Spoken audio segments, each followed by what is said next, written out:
We are Three Stooges fans, actually. In fact, we are the very incarnation of their famous line, "We tried to think, but nothing happened."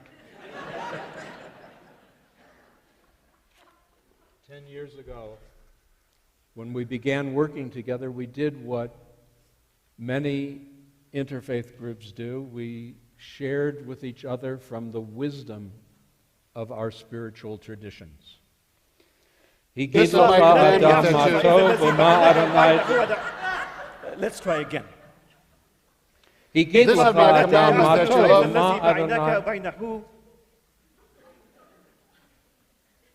That's how it was for the first 3 years.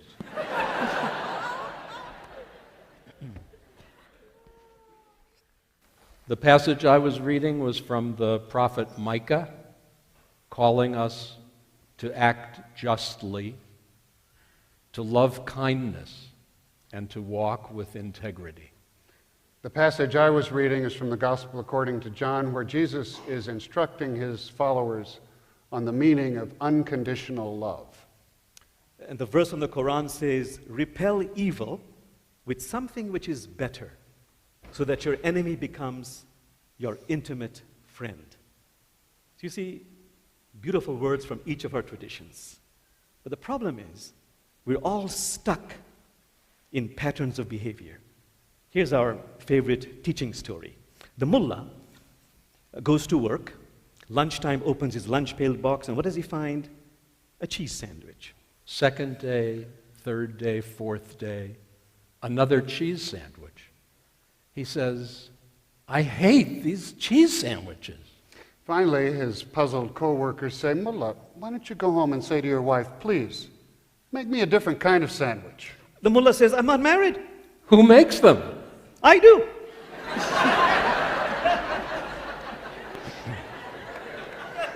When 9/11 revealed a far more serious kind of stuckness, I immediately called Jamal. I knew him, we had never worked together, and I invited him to share with me at the Shabbat service that week, because it was crucial to offer a more authentic face of Islam than the face that created the fear of all Muslims, supported by the media. So Rabbi Ted and I became good friends. Then we became good friends with Pastor Don McKenzie, and soon I realized that Ted and Don are two of the best Muslims I know. We had to shoot them. But of course they missed lousy shots. So I immediately explained that the word Muslim simply means one who surrenders one's attachment to the ego. So as the Quran says, one can bring a heart turned in devotion to God. They understood completely, and we averted a major global crisis. Thanks be to God.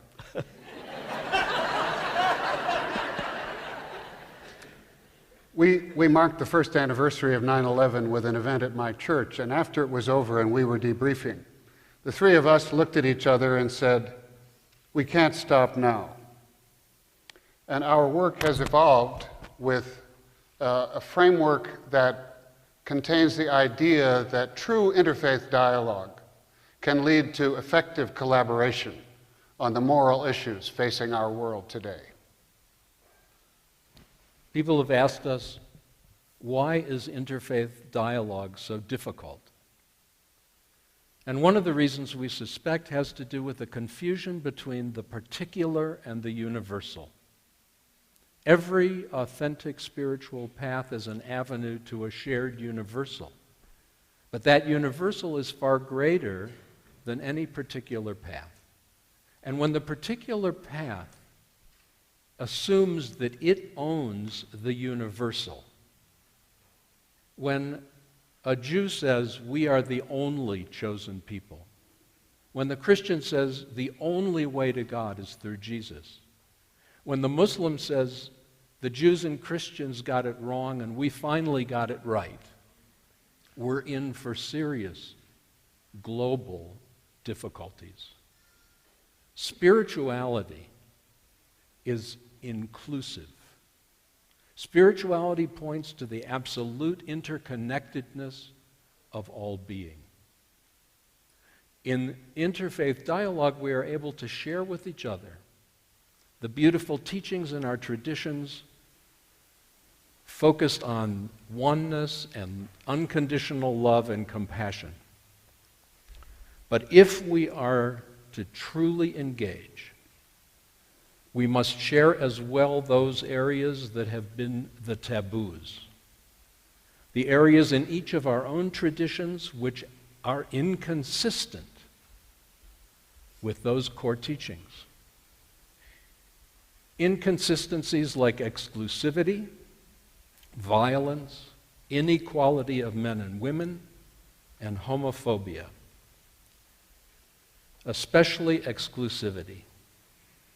And I'm right about that. That's my story. And you're sticking to it. Okay. You know, we laugh to keep from crying often, but we also laugh because it gives us hope. And it gives us hope because comedy always eclipses tragedy in the same way that the oneness, the unconditional love, and the compassion can eclipse the woundedness and the brokenness of our world. In God's eyes, nothing is ever irreparably broken. My participation in interfaith dialogue has given me the opportunity to acknowledge the Christian repudiation of Judaism, of Islam, in fact, the repudiation of anyone and anything not truly Christian, not truly Christian. For many non-Christian people, the cross has become a symbol of an oppressive and arrogant triumphalism that has led to a tragic and destructive repudiation. For me, the cross shows us the extent to which one can and sometimes must go to make unconditional love real. I look forward to the day when the cross symbolizes the unconditional love that Jesus came to teach.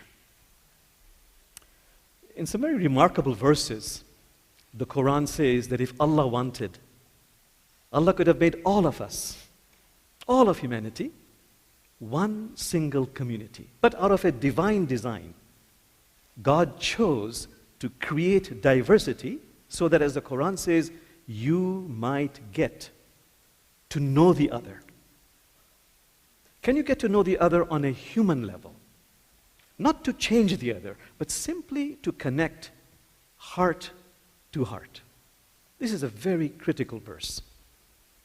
Sometimes the institution of religion makes this difficult. Here's another very well-known story. The Spirit of God comes down and reveals certain basic truths to some people, but then the devil comes along and says, let me organize that for you. And that sometimes is called religion. So you see, interfaith is not about conversion. It's about completion, becoming a more complete, fully human being. And from this place of inner spaciousness, we can then collaborate on projects which are dear to all of our hearts. Issues of social justice and earth care.